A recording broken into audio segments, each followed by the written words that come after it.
नमस्कार। स्वागत है आपका सुनो कहानी में।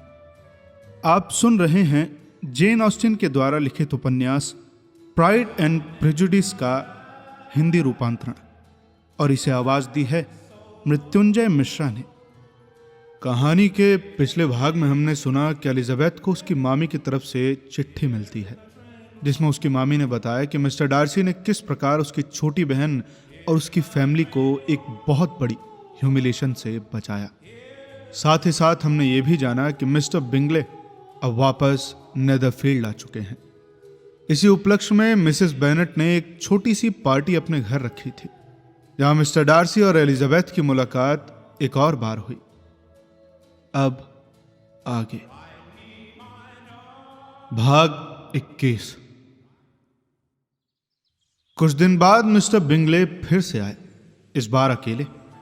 उनके दोस्त सुबह ही लंदन के लिए निकल चुके थे, लेकिन 10 दिन में ही वापस लौटने वाले थे। बिंगले काफी देर बैठे, पूरा 1 घंटा, और मूड बहुत अच्छा था।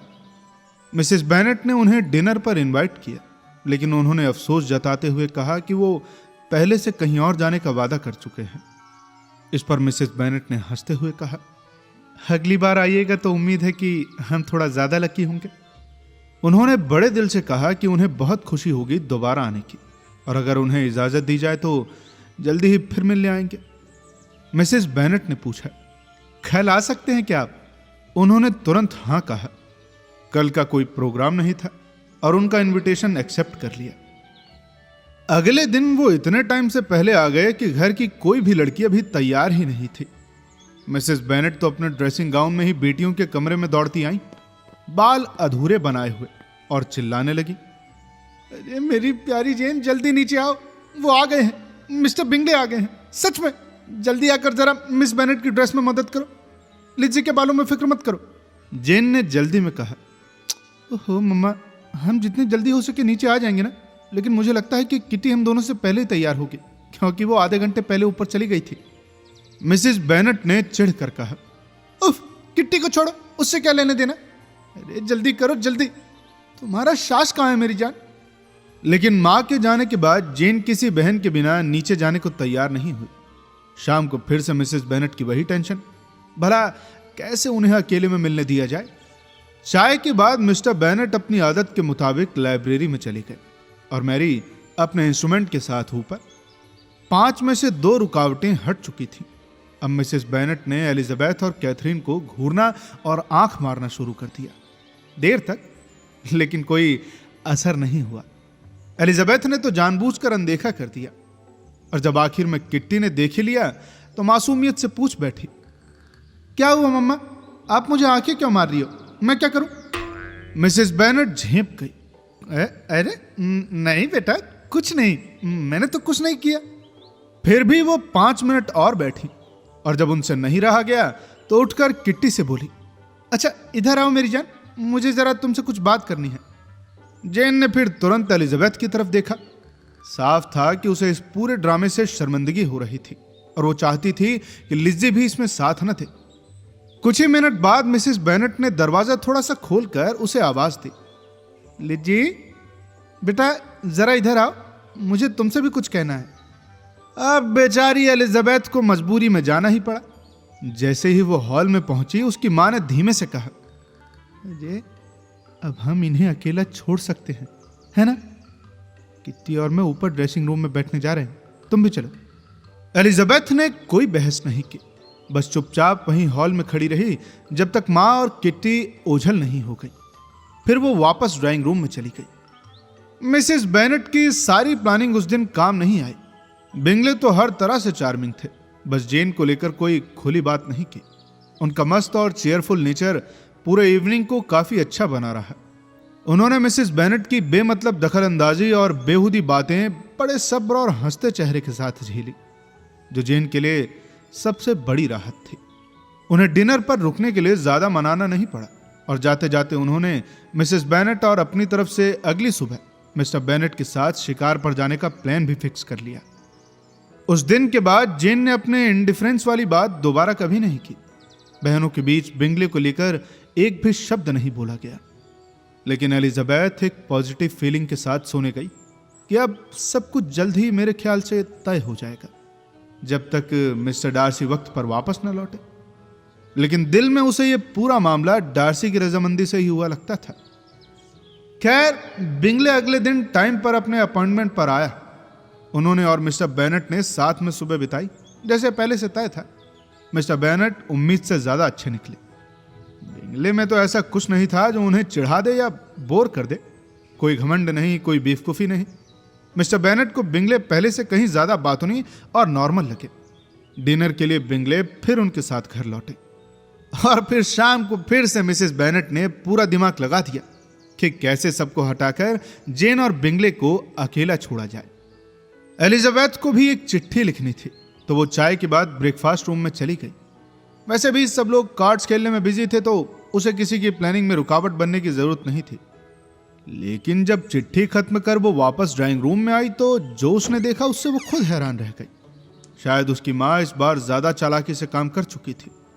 दरवाजा खोलते ही उसने देखा कि जेन और बिंगले फायरप्लेस के पास खड़े थे, किसी सीरियस बात में बिजी। और अगर वो सीन ही शक पैदा करने के लिए काफी नहीं था, तो दोनों के चेहरे सब कुछ कह गए। जैसे ही एलिजाबेथ अंदर आई, दोनों अचानक अलग हुए और थोड़ा घबरा गए। सीन वैसे ही काफी अजीब था, लेकिन एलिजाबेथ को तो अपनी सिचुएशन और भी अजीब लगी। कोई कुछ बोला ही नहीं। एलिजाबेथ तो वापस मुड़ने ही वाली थी कि बिंगले अचानक उठा, कुछ धीमे से जेन से कहा और कमरे से बाहर चला गया। जेन कभी एलिजाबेथ से कुछ नहीं छिपाती थी। जब भी कोई खुशखबरी शेयर करने वाली हो, उसने तुरंत लिज्जी को गले लगाया और पूरी एक्साइटमेंट और फीलिंग के साथ बोला, आज मैं दुनिया की सबसे खुश लड़की हूं। आज मेरा बहुत बढ़िया दिन है। ये तो बहुत ज्यादा है भगवान, सच में बहुत ज्यादा। मुझे इतना सब कुछ नहीं मिलना चाहिए था। ओह, काश हर कोई इतना ही खुश होता। एलिजाबेथ ने पूरे दिल से उसे बधाई दी। एक वार्मथ, एक सच्ची खुशी और वो डिलाइट जिससे शब्द भी कम पड़ जाए। जेन को एलिजाबेथ की हर एक बात में एक नई खुशी मिल रही थी, लेकिन वो ज्यादा देर वहीं नहीं रुकी। मुझे अभी माँ के पास जाना है, वो बोली। मैं किसी और के जरिए ये खबर माँ को नहीं सुनने दूंगी। उन्होंने इतने प्यार और केयर किया है, मैं उनके साथ ये सबसे पहले शेयर करना चाहती हूँ। वो तो अब तक पापा के पास भी पहुंच चुके होंगे। ओ लिज़ी, सोचो ना, मैं जो बताने जा रही हूं उससे पूरे परिवार को कितनी खुशी मिलेगी। मैं ये सब कैसे झेल पाऊंगी? हे भगवान, इतनी सारी खुशी। वो तुरंत अपनी मां के पास दौड़ गई, जो कार्ड पार्टी को बीच में छोड़कर ऊपर किटी के साथ बैठी थी। एलिजाबेथ, जो अब अकेली रह गई थी, मुस्कुराई, सोचते हुए कि कैसे इतनी लंबी चिंता और उलझनों के बाद सब कुछ अचानक इतनी जल्दी और आसानी से तय हो गया। मैं उम्मीद करती हूं ऐसा ना हो। पैसे के मामले में लापरवाही या बेवकूफी मेरे लिए माफ नहीं की जा सकती। मिसेस बेनेट ने बोला मिस्टर बेनेट से, जो कि पिछले कमरे में मौजूद थे। अपनी आमदनी से ज्यादा खर्च? मेरे प्यारे मिस्टर बेनेट, उनकी पत्नी चिल्लाई। अब क्या बात कर रहे हो? उसे सालाना 4-5 हजार पाउंड का आमदनी है, और शायद हो सकता है उससे भी ज्यादा। फिर अपनी बेटी से कहा, ओ मेरी प्यारी जेन, मैं इतनी खुश हूं कि मुझे यकीन है आज रात नींद नहीं आएगी। मुझे पहले से पता था कि ऐसा होगा। मैं हमेशा कहती थी कि आखिरकार ऐसा ही होगा। मुझे यकीन था कि तुम इतनी खूबसूरत हो तो कोई वजह होगी। मुझे याद है, जैसे ही मैंने उसे पहली बार देखा था ना, जब वो पिछले साल हर्टफोर्डशायर आया था, मुझे लगा था कि तुम दोनों साथ आओगे। वो सबसे हैंडसम नौजवान है जिसे मैंने कभी देखा। विक्रम, लीडिया सब भुला दिए गए। जेन अब सबकी सबसे प्यारी बच्ची बन गई थी। उस वक्त मिसेस बेनेट को किसी और की चिंता ही नहीं थी। उनकी छोटी बहनें भी धीरे धीरे उससे अपनी खुशी की उम्मीदें जताने लगी, जो वो भविष्य में पूरा कर सकती थी। मैरी ने नेदरफील्ड की लाइब्रेरी इस्तेमाल करने की गुजारिश की, और किट्टी ने सर्दियों में वहां होने वाले कुछ नाच गाने के आयोजनों के लिए जोर से मनाया। हाँ तो भैया, उस वक्त से बिंगले रोज लॉन्गबर्न आने लगे।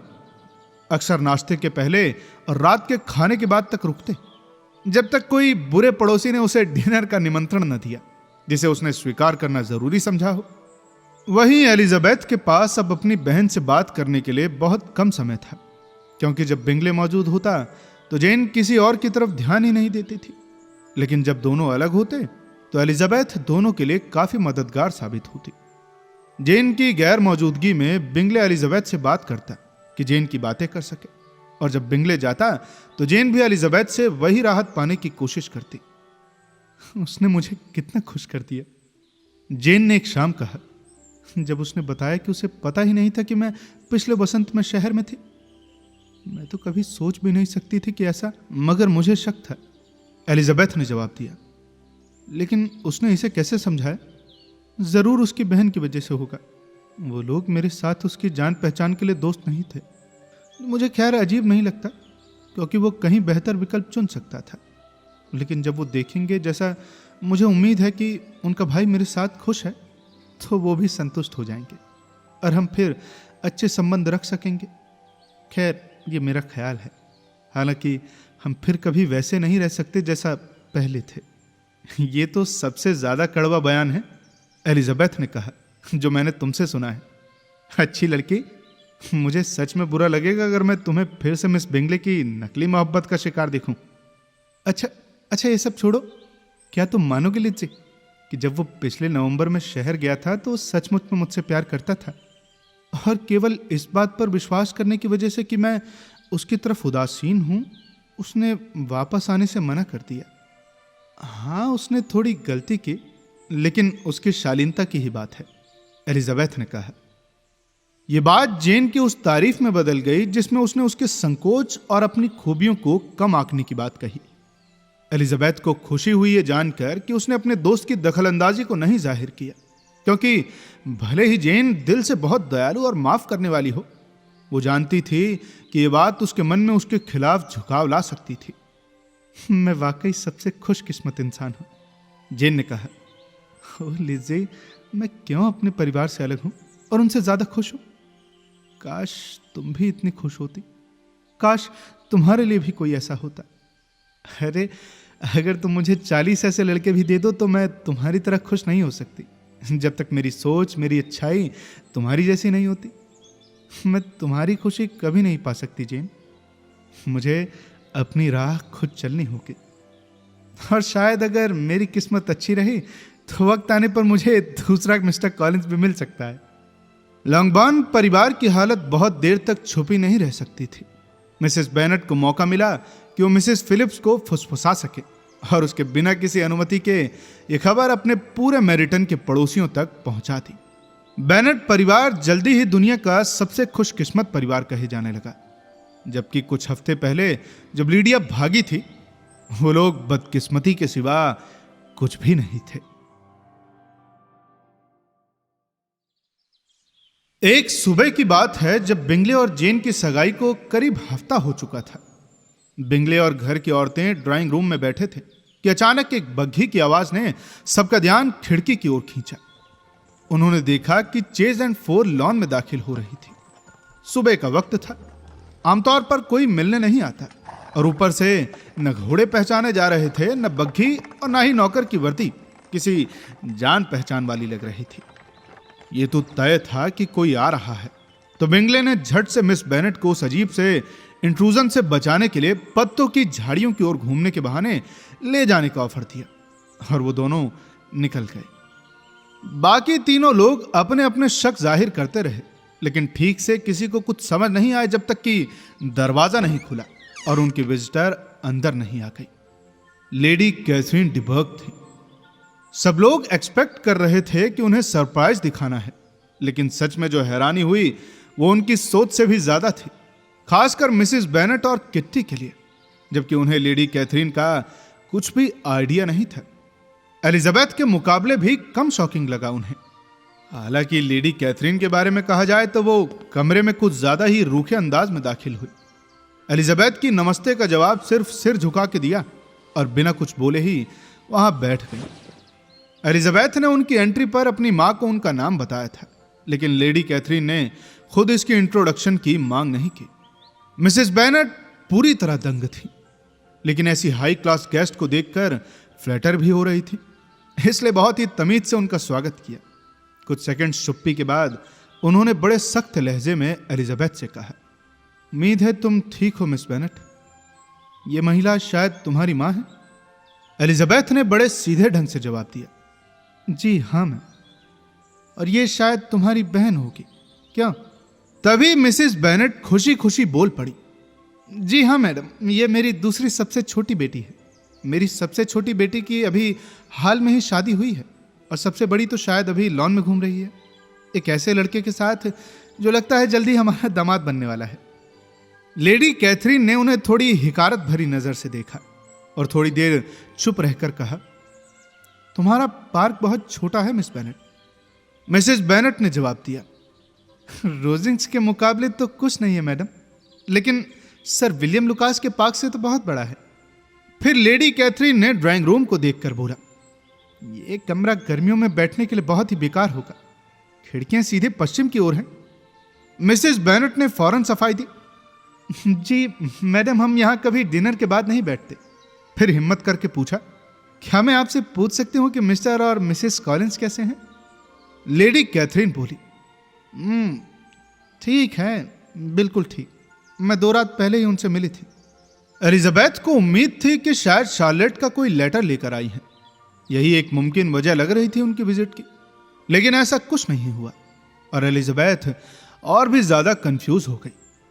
मिसेस बेनेट ने बड़े आदर से कुछ खाने का ऑफर दिया, लेकिन लेडी कैथरीन ने बहुत ही सख्ती और बिना तमीज के मना कर दिया। फिर खड़ी होकर एलिजाबेथ से बोली, मिस बेनेट, तुम्हारे लॉन के एक साइड पर कुछ झाड़ियों जैसा देखा मैंने, मैं वहां थोड़ा टहलना चाहती हूँ, अगर तुम मेरा थोड़ा साथ दोगी तो अच्छा लगेगा। क्यों नहीं, जाओ बेटा, मिसेस बेनेट बोली, ले जाओ इन्हें लॉन की सारी पगडंडियां दिखा, मुझे लगता है हर्मिटेज वाला हिस्सा इन्हें बहुत पसंद आएगा। एलिजाबेथ ने सर झुकाया और छतरी लेने अपने कमरे की तरफ दौड़ी। फिर अपनी नॉवल गेस्ट को लेकर वो नीचे आ गई। रास्ते में जब वो हॉल से गुजरे तो लेडी कैथरीन ने डाइनिंग रूम में और ड्राइंग रूम में दरवाजा खोलकर ऐसी सरसरी नजर डाली और बड़े रूखे अंदाज में बोली, ठीक ठाक दिखते हैं ये कमरे, और फिर आगे बढ़ गई। उनकी बग्घी अभी बाहर खड़ी थी और एलिजाबेथ ने देखा कि उनकी लेडी सर्वेंट उसमें बैठी है। वो दोनों धीरे धीरे उस पथरीले रास्ते पर चलने लगे जो कि जंगल की तरफ जाता था। एलिजाबेथ ने तय कर लिया था कि अब इस औरत से खुद से कोई बात नहीं शुरू करेगी, जो आज कुछ ज्यादा ही घमंडी और बोरिंग लग रही थी। मैंने कभी कैसे सोच लिया कि तुम उसकी तरह हो सकती हो, उसने उसकी ओर देखते हुए मन ही मन कहा। जैसे ही वो दोनों बगीचे के झुरमुट में पहुंचे, लेडी कैथरीन ने बिना किसी भूमिका के कहना शुरू किया, तुम्हें जरा भी समझने में दिक्कत नहीं होनी चाहिए मिस बेनेट कि मैं यहां क्यों आई हूं। तुम्हारा अपना दिल, तुम्हारी अपनी कॉन्शियसनेस ने तुम्हें बता रही होगी कि मैं यहां क्यों आई हूं भला। एलिजाबेथ ने पूरी सच्चाई से चौंकते हुए उसे देखा। मैम, सच कहूं तो आप गलत है मैडम, मुझे जरा भी अंदाजा नहीं है कि इस सम्मान का मतलब क्या है कि आप खुद यहां आई हैं। मिस बेनेट, लेडी कैथरीन ने गुस्से में कहा, तुम जान लो कि मैं ऐसे हल्के में लेने लायक नहीं हूं। तुम चाहे जितना भी दिखावा कर लो, मैं नहीं बनूंगी। मेरी पहचान हमेशा से मेरी साफ गोई और खुलेपन के लिए रही है, और इस मामले जैसे गंभीर मसले में तो मैं बिल्कुल भी पीछे नहीं हटने वाली। मुझे 2 दिन पहले एक ऐसी बात पता चली है जिसने मुझे हिला कर रख दिया। कहा गया कि तुम्हारी बहन की शादी एक बहुत बढ़िया रिश्ते से होने वाली है, और उसके बाद तुम मिस एलिजाबेथ बेनेट बहुत जल्दी मेरे भतीजे, यानी मेरे अपने भतीजे मिस्टर डार्सी से शादी कर सकती हो। हालांकि मुझे पूरा यकीन है कि ये सब बेकार की बातें हैं, और मैं खुद उसे लेकर ऐसी कोई बात सच मान ही नहीं सकती। फिर भी मैंने तुरंत फैसला किया कि मुझे खुद यहां आकर तुम्हें अपने विचार साफ साफ बता देने चाहिए। मैम, अगर आपको पहले से यकीन था कि यह बात झूठ है, एलिजाबेथ ने गुस्से और हैरानी के साथ कहा, तो इतने दूर आने की आपको जरूरत क्या थी?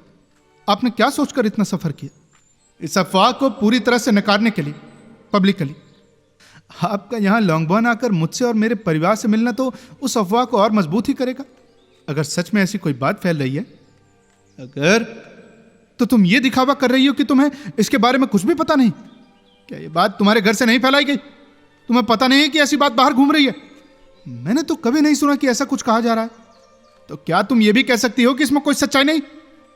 देखिए मैम, मैं आपकी तरह साफ गोई का दावा नहीं करती। आप मुझसे ऐसा सवाल कर रहे हैं जिनका जवाब देना मेरी मर्जी पर है, और हो सकता है मैं जवाब ना भी दूं।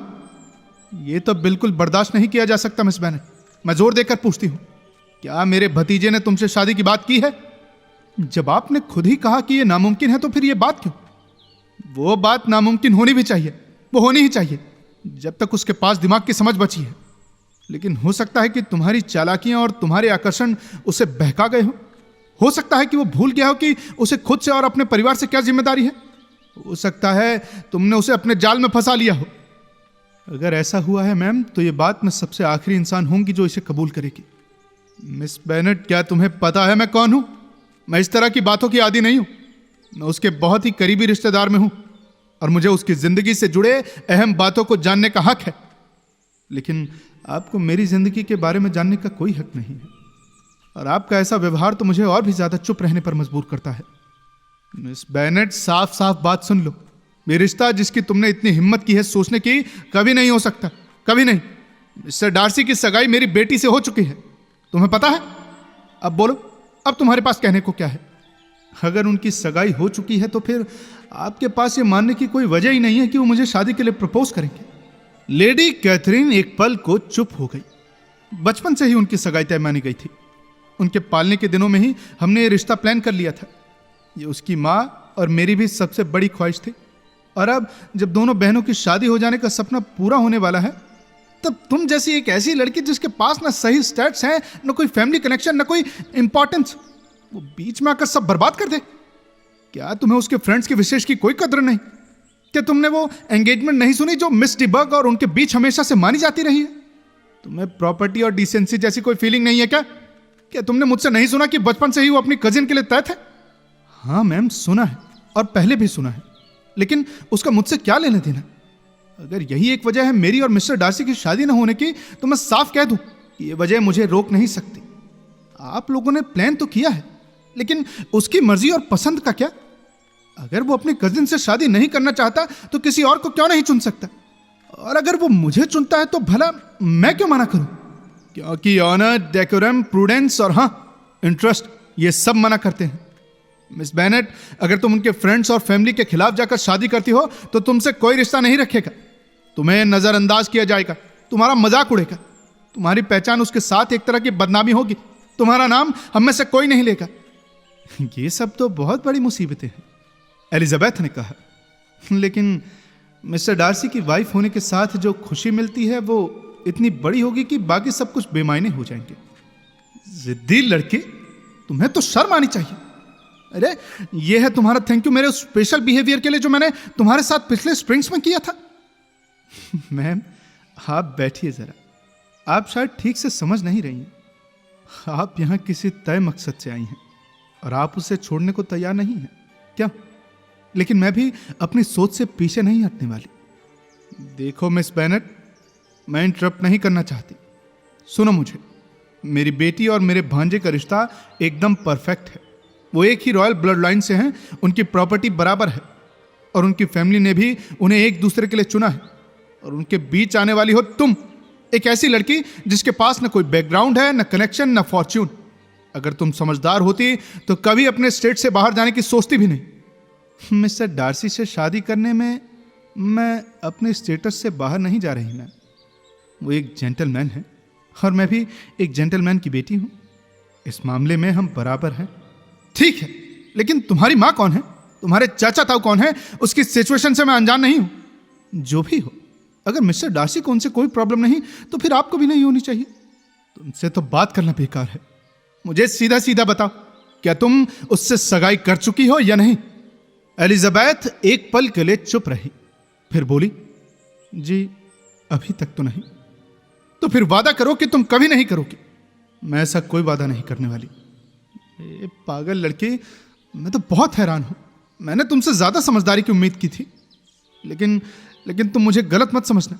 मैं यहां से तब तक नहीं जाऊंगी जब तक तुम वो वादा नहीं कर लेती जो मैं चाहती हूं, और मैं कभी ऐसा वादा नहीं करूंगी। ये तो बिल्कुल ही अनरीजनेबल डिमांड है मैम। अगर आप चाहती हैं कि मिस्टर डार्सी अपनी कजिन से शादी करे तो मेरा वादा या इनकार उसमें कोई फर्क नहीं लाएगा। और फिर अगर वो मुझे पसंद करते हैं तो मेरी तरफ से इनकार कर देने से क्या वो अपनी कजिन को प्रपोज कर देंगे? मुझे लगता है कि आप मुझे बिल्कुल समझ नहीं पाएंगे। आपने जो तर्क दिए हैं वो उतने ही बेसिर पैर के हैं जितनी ये डिमांड। आपके भांजे को शायद आपके इस दखल से कोई परेशानी हो सकती है, लेकिन मुझे इससे कोई लेना देना नहीं। और मैं आपसे रिक्वेस्ट करती हूं कि अब इस मुद्दे पर मुझसे कुछ भी और मत कहिए। रुको, मैं भी खत्म नहीं हुई हूं। एक और बात है, तुम्हारी सबसे छोटी बहन की जो बदनामी भगौड़ी शादी हुई है ना, उसका हर डिटेल मुझे पता है। सब जानते हैं कि वो रिश्ता कैसे जबरन करवाया गया, तुम्हारे पापा और मामा की कीमत पर। और अब वही लड़की मिस्टर डार्सी की साली बनेगी, और उसका हस्बैंड जो कभी उनके पापा का नौकर था, उनका जीजा बनेगा। ओ भगवान, क्या तुमने कभी सोचा भी है इसका असर क्या होगा? क्या पेम्बरले की शांति को इस तरह बर्बाद किया जाएगा? माफी चाहूंगी मैम, लेकिन अब आपके कहने को कुछ नहीं बचा। आपने मुझे हर तरह से इंसल्ट किया है। मैं वापस घर जा रही हूं। एलिजाबेथ उठी और लेडी कैथरीन भी, दोनों लौट पड़ी। लेडी बहुत नाराज थी। तुम्हें मेरे भांजे की इज्जत और क्रेडिट की कोई फीलिंग नहीं है, सेल्फिश लड़की। अरे क्या तुम नहीं समझती कि तुम्हारा उससे रिश्ता उसकी रेपुटेशन को खराब करेगा? देखिए मैम, मुझे अब और कुछ नहीं कहना। आप मेरी सोच जान चुकी हैं और इससे ज्यादा मैं कुछ नहीं कह सकती। तो तुमने पक्का इरादा कर लिया है कि उसे पाकर रहोगी? मैंने तो ऐसा कुछ नहीं कहा मैम। मैं बस वही करूंगी जो मेरी हैप्पीनेस के लिए सही होगा, आपकी या किसी और की पसंद से नहीं। तुमने मुझे मना कर दिया ना। तुम ड्यूटी, ऑनर और थैंकफुलनेस के दावे को ठुकरा रही हो। तुम उसे उसके फ्रेंड्स की नजरों में गिरा दोगी और पूरी दुनिया की नजरों में उसका मजाक बना दोगी। खुश हो ना तुम? मैम, आप क्यों नहीं समझती कि इन सब चीजों का मुझसे कोई लेना देना नहीं है। मिस्टर डार्सी से मेरी शादी में कोई भी प्रिंसिपल वायलेशन नहीं होगा। और जहां तक दुनिया की बात है, तो उसे इतनी समझ तो है ही कि वो इस रिश्ते का मजाक न बनाए। तो यही है तुम्हारा फाइनल डिसीजन? बहुत अच्छा, अब तुम्हें पता है क्या करना है। ये मत सोच लेना कि तुम्हारा ये एम्बिशन पूरा हो जाएगा। मैं तुम्हें परखने आई थी, सोचा था कि तुम ज्यादा समझदार हो, लेकिन अब मैं अपना रास्ता जानती हूं, देख लूंगी। लेडी कैथरीन रास्ते भर गुस्से से बोलती रही। जब वे गाड़ी तक पहुंची तो घूम कर बोली, मैं तुमसे कोई विदा नहीं लेती मिस बेनेट, और ना ही तुम्हारी मां को कोई सलाम भेजती हूं। तुम किसी भी तवज्जो के लायक नहीं हो। तो मुझे तुमसे बेहद नाराजगी है। एलिजाबेथ ने कोई जवाब नहीं दिया और बिना उन्हें दोबारा आने को कहे चुपचाप अंदर चली गई। जैसे ही वो सीढ़ियों की ओर बढ़ी, उसने गाड़ी के जाते हुए पहियों की आवाज सुनी। उसकी मां ड्रेसिंग रूम के दरवाजे पर खड़ी बेसब्री से पूछ बैठी, अरे बेटा, लेडी कैथरीन अंदर क्यों नहीं आई? थोड़ी देर बैठ जाती। उनका मन नहीं था मां, उन्हें जाना था कहीं। एलिजाबेथ ने कहा, क्या ही रॉयल लगती हैं, और कितना अच्छा किया जो हमारे घर आई। शायद बस ये बताने आई होंगी कि कॉलिंस लोग ठीक हैं। हो सकता है कि रास्ते में ही हो तो सोचा मिलने आ जाए। मुझे तो नहीं लगता कि कुछ खास बात करने के लिए आई होंगी, है ना लीजिए। एलिजाबेथ को एक छोटा सा झूठ बोलना पड़ा, क्योंकि जो बात सच में हुई थी वो बताना उन्हें नामुमकिन था। लेडी कैथरीन के अचानक आ जाने से एलिजाबेथ का मन बिल्कुल उलझ गया था। कई घंटे बीत जाने के बाद भी वो इस मुलाकात के बारे में सोचना बंद नहीं कर पाई। लगता था कि लेडी कैथरीन ने सिर्फ इस एक बात के लिए रोजिंग से यहां तक का सफर तय किया था कि वो डार्सी और एलिजाबेथ की होने वाली सगाई को किसी भी तरह से रोक सके। बात सुनने में तो बहुत सोच समझ वाली लग रही थी, लेकिन एलिजाबेथ को समझ नहीं आ रहा था कि यह बात फैली कहां से। फिर उसे याद आया कि डार्सी बिंगले का बहुत करीबी दोस्त है और वो खुद जेन की बहन है, और जब किसी एक की शादी की बात पक्की हो जाए तो आसपास के लोग अक्सर दूसरी शादी की उम्मीदें करने लगते हैं। उसे खुद भी ये फीलिंग हो चुकी थी कि अगर जेन की शादी हो जाएगी तो डार्सी से मिलने जुलने के मौके ज्यादा होंगे। लुकास लॉज के पड़ोसियों ने, जो कि कॉलिंस के जरिए सब कुछ जानते थे, शायद यही बात बढ़ा चढ़ाकर लेडी कैथरीन तक पहुंचा दी हो। उन्होंने जो बात, जो कि एक दिन हो सकती है, एलिजाबेथ ऐसा सोच रही थी, उसे उन्होंने तो मान लिया कि वो बहुत जल्द होने वाली है। लेडी कैथरीन की बातों को बार बार याद करके एलिजाबेथ के मन में बेचैनी बढ़ने लगी। उसे डर था कि अब लेडी कैथरीन डार्सी से भी जाकर कुछ कहेंगी। उसने जो शादी को रोकने की जिद दिखाई थी, उससे एलिजाबेथ को लगा कि वो डार्सी के सामने भी यही बात रखेगी। अब वो ये सोच सोचकर घबरा रही थी कि डार्सी भला क्या सोचेगा, वो अपनी मौसी की बात भला मानेगा या नहीं। एलिजाबेथ को नहीं पता था कि डार्सी अपनी मौसी को कितना मानता है या कि उनकी सोच पर कितना भरोसा करता है, लेकिन यह मानना स्वाभाविक था कि वो लेडी कैथरीन की इज्जत जरूर करता होगा। और अगर वो एलिजाबेथ की फैमिली को नीचा दिखाकर डार्सी से बात करेंगे तो शायद डार्सी को भी वो बातें ठीक लगे। डार्सी के लिए इज्जत बहुत बड़ी चीज थी, और हो सकता है कि जो तर्क एलिजाबेथ को बेकार और बेवजह लगे थे वो डार्सी को सही लगी। अगर डार्सी अब तक उलझन में था कि उसे क्या करना चाहिए, तो अब लेडी कैथरीन की सलाह और जिद उसकी सोच को बदल सकती थी और वो शायद दोबारा वापस ही ना आए। लेडी कैथरीन तो उसे शहर में कहीं भी मिल सकती हैं और नेदरफील्ड दोबारा आने का जो वादा उसने बिंगले से किया था वो भी टूट सकता है। एलिजाबेथ ने मन ही मन सोचा, अगर डार्सी अगले कुछ दिनों में नहीं आया या बिंगले को कोई बहाना दे दिया कि वह क्यों नहीं आ रहा, तो मैं समझ जाऊंगी कि उसका मन बदल गया है और फिर मैं भी सारी उम्मीद छोड़ दूंगी। अगर उसे बस मेरा अफसोस करना ही ठीक लगे, जब वो मेरा अफेक्शन और साथ पा सकता था, तो फिर मैं भी उसे याद नहीं करूंगी। जब एलिजाबेथ ने घर में सबको बताया कि उनसे मिलने कौन आया था, तो सब चौंक गए, लेकिन उन्होंने वही अंदाजा लगाया जो मिसेस बेनेट ने लगाया था और एलिजाबेथ को बार बार इस बारे में परेशान नहीं किया गया। अगली सुबह जब एलिजाबेथ सीढ़ियों से नीचे जा रही थी, तो मिस्टर बेनेट अपनी लाइब्रेरी से एक चिट्ठी हाथ में लेकर बाहर आए। उन्होंने कहा, ओ लिज़ी, मैं तुम्हें ही ढूंढ रहा था, बेटा जरा मेरे कमरे में आओ। एलिजाबेथ उनके पीछे कमरे में चली गई। उसके मन में सोचते ही जिज्ञासा बढ़ गई कि यह चिट्ठी शायद लेडी कैथरीन की हो सकती है और उसने मन ही मन कई तरह की बातों की कल्पना कर ली। दोनों कमरे में जाकर आग के पास बैठ गए और मिस्टर बेनेट ने कहा, बेटा आज सुबह मुझे एक चिट्ठी मिली है जो कि मुझे बहुत हैरान कर गई है, सच कहूं तो, क्योंकि इसमें तुम्हारा जिक्र है, इसलिए तुम्हें इसके बारे में जानना चाहिए। मुझे तो ये भी नहीं पता था कि मेरी 2 बेटियां एक साथ शादी के इतने करीब हैं। चलो तुम्हें एक बड़ी सफलता की बधाई देता हूं। एलिजाबेथ के गाल अचानक से लाल हो गए, क्योंकि उसे यकीन हो गया कि यह चिट्ठी लेडी कैथरीन की नहीं बल्कि उनके भतीजे की यानी डार्सी की है। वो समझ नहीं पा रही थी कि उसे ज्यादा खुशी हो रही है या फिर बुरा लग रहा है कि चिट्ठी आखिर उसे क्यों नहीं पहले भेजी गई। मिस्टर बेनेट ने फिर कहा, तुम्हारा चेहरा तो सब कुछ कह रहा है बेटा। खैर लड़कियां ऐसी बातों को जल्दी समझ भी जाती हैं, लेकिन मैं समझता हूं कि इस बार तुम भी नहीं जान पाओगी कि चिट्ठी किसकी है। ये मिस्टर कॉलिंस की चिट्ठी है। एलिजाबेथ चौंक कर बोली, मिस्टर कॉलिंस? उन्होंने अब क्या लिखा है? कुछ तो मतलब की बात होगी, जाहिर है ना बेटा। वो मेरी बड़ी बेटी की नज़दीक आने वाली शादी के लिए बधाई देने से शुरुआत करते हैं, जिसके बारे में उन्हें शायद लुकास परिवार से पता चला है। और फिर मैं तुम्हारी बेचैनी का मजाक नहीं उड़ाऊंगा, मैं सीधे उसी बात पर आता हूं जो कि तुमसे जुड़ी है, बिना तुम्हें इंतजार कराए। खैर मैं चिट्ठी आगे पढ़ता हूं। मिसेस कॉलिंस और मैं इस खुशहाल मौके पर तुम्हें दिल से बधाई देते हैं। और जब मैं एक दूसरी बात पर थोड़ा सा इशारा करना चाहता हूं, जिसके बारे में हमें वही सूचना मिली है। आपकी बेटी एलिजाबेथ, ऐसा माना जा रहा है कि अपनी बड़ी बहन के नाम छोड़ देने के बाद ज्यादा देर तक बेनेट नहीं रहेगी, और जो उसका भाग्य साथी चुना जाएगा उसे इस देश के सबसे प्रमुख लोगों में से एक माना जाएगा। क्या तुम सोच सकती हो लिज़ी कि यह भला कौन हो सकता है? मिस्टर बेनेट ने कहा, और इसके बाद वो दोबारा चिट्ठी पढ़ने लगे।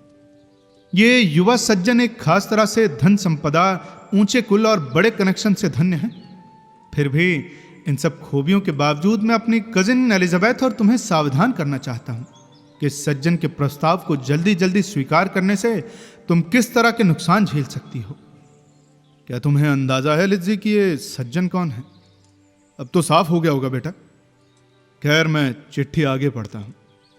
मेरी यह सावधानी इसलिए है क्योंकि हमें लगता है कि उनकी आंटी यानी लेडी कैथरीन डी बर्ग इस शादी को अच्छी नजर से नहीं देखती। उसके पिता ने बोला, देखा, मिस्टर डार्सी ही है वो आदमी। अब लिज़ी, मुझे लगता है कि मैंने तुम्हें हैरान कर दिया। क्या डार्सी से बेहतर कोई आदमी हो सकता था जिसे जानकर उनके और लुकास परिवार के झूठ की इतनी आसानी से पोल खुल जाती? मिस्टर डार्सी, जो कभी किसी औरत को पूरी तरह देखता ही नहीं, और शायद जीवन में तुम्हें भी कभी नहीं देखा। ये तो कमाल बात है कि नहीं? एलिजाबेथ ने पिता की मस्ती में शामिल होने की कोशिश की, लेकिन केवल जबरदस्ती एक नाजुक मुस्कान ही दे पाई। उनके व्यंग को कभी इतना कम पसंद नहीं आया था। क्या तुम्हें मजा नहीं आ रहा बेटा? हाँ, जरूर, आगे पढ़िए ना। कल रात जब लेडी कैथरीन को इस शादी की संभावना बताई गई, तो उन्होंने अपनी आमतरस भाव से अपनी नाखुशी जाहिर की। जब ये साफ हुआ कि मेरी कजिन के कुछ परिवार वाले इस विवाह के खिलाफ हैं, तो उन्होंने कहा कि वे ऐसी शर्मनाक शादी के लिए कभी सहमति नहीं देंगे। मैंने अपने कजिन को यह खबर सबसे तेजी से दी ताकि वो और उसका वो कुलीन प्रेमी समझ जाए कि वो क्या कर रहे हैं और जल्दबाजी में ऐसी शादी में न पड़े जिसे सही मंजूरी न मिली हो। मिस्टर कॉलिंस ने आगे लिखा, मुझे सच में खुशी है कि मेरी कजिन लीडिया का दुखद मामला अच्छी तरह छुपा लिया गया और केवल मुझे चिंता है कि उनकी शादी से पहले एक साथ रहना सबको पता चल गया। मैं अपने पद की जिम्मेदारी से बच नहीं सकता और हैरानी जाहिर करता हूं कि तुमने उस युवा जोड़े को जैसे ही शादी हुई अपने घर में स्वागत किया। ये तो बुराई को बढ़ावा देना था। अगर मैं लॉन्गबर्न का रेक्टर होता तो इसका सख्ती से विरोध करता। तुम्हें उन्हें एक ईसाई की तरह माफ करना चाहिए, लेकिन कभी भी उन्हें अपनी नजर से नहीं गुजरना चाहिए या उनके नाम अपने सामने सुनना भी मंजूर नहीं करना चाहिए। यह है बेटा उनकी ईसाई माफी का तरीका। उनकी चिट्ठी का बाकी हिस्सा सिर्फ उनकी प्यारी शार्लोट की स्थिति और युवा ऑलिव ब्रांच की उम्मीद के बारे में है। लेकिन लिज्जी, तुम्हारा चेहरा बताता है कि तुम्हें पढ़कर मजा नहीं आ रहा है। आशा है तुम उस नकली रिपोर्ट पर नाराज होने का नाटक नहीं करोगे। आखिर हम तो बस अपने पड़ोसियों के लिए मनोरंजन का साधन है और उनकी बारी आने पर हम उन्हें हंसाते हैं। एलिजाबेथ ने कहा, मैं बहुत मजे में हूं, लेकिन ये सब तो बड़ा अजीब है पापा। हाँ बेटा, यही तो मजेदार बनाता है। अगर उन्होंने किसी और आदमी को चुना होता तो बात कुछ खास नहीं होती, लेकिन डार्सी की इतनी परफेक्ट उदासीनता और तुम्हारा उनके प्रति इतनी साफ नापसंद करना इसे बहुत मजाकिया और पागलपन बना देता है। मैं लिखने से कितना भी नफरत करूं, मिस्टर कॉलिंस के खत को मैं भी छोड़ना नहीं चाहता। ना ही विक्रम की बातें जिनकी मुझसे बहुत नफरत है, लेकिन उनको भी मैं इसकी तुलना में तो बहुत पसंद करता हूं। और लिज्जी, साफ साफ बताना, लेडी कैथरीन ने इस रिपोर्ट के बारे में क्या कहा? क्या वो अपनी सहमति देने से इनकार करने आई थी? इस सवाल का जवाब एलिजाबेथ ने केवल हंसी के साथ दिया, और क्योंकि वो बिना किसी शक के पूछा गया था इसलिए उसे बुरा भी नहीं लगा। एलिजाबेथ अपनी फीलिंग्स को वैसा दिखाने में असमर्थ थी जैसा वो वास्तव में थे। उसे हंसना जरूरी था, जबकि मन तो उसका रोने को कर रहा था। उसके पिता ने डार्सी की उदासीनता पर जो बात कही उसने उसे बेहद चोट पहुंचाई थी, और वो कुछ सोच भी नहीं पाई कि क्या उसके पिता में समझ की कमी थी या फिर शायद वो खुद उससे ज्यादा उम्मीद कर बैठी थी। अब आगे की कहानी जानने के लिए आपको इंतजार करना होगा अगले भाग का, और यदि आप इंतजार नहीं करना चाहते तो जुड़िए हमारे मेंबरशिप प्लान से, जो कि 3 चाय की ग्लास से भी ज्यादा सस्ती है। तो जल्द ही मिलते हैं आपसे इसके अगले भाग के साथ। तब तक के लिए सुनते रहिए सुनो कहानी की अन्य कहानियां, और अपना ख्याल रखिए। धन्यवाद।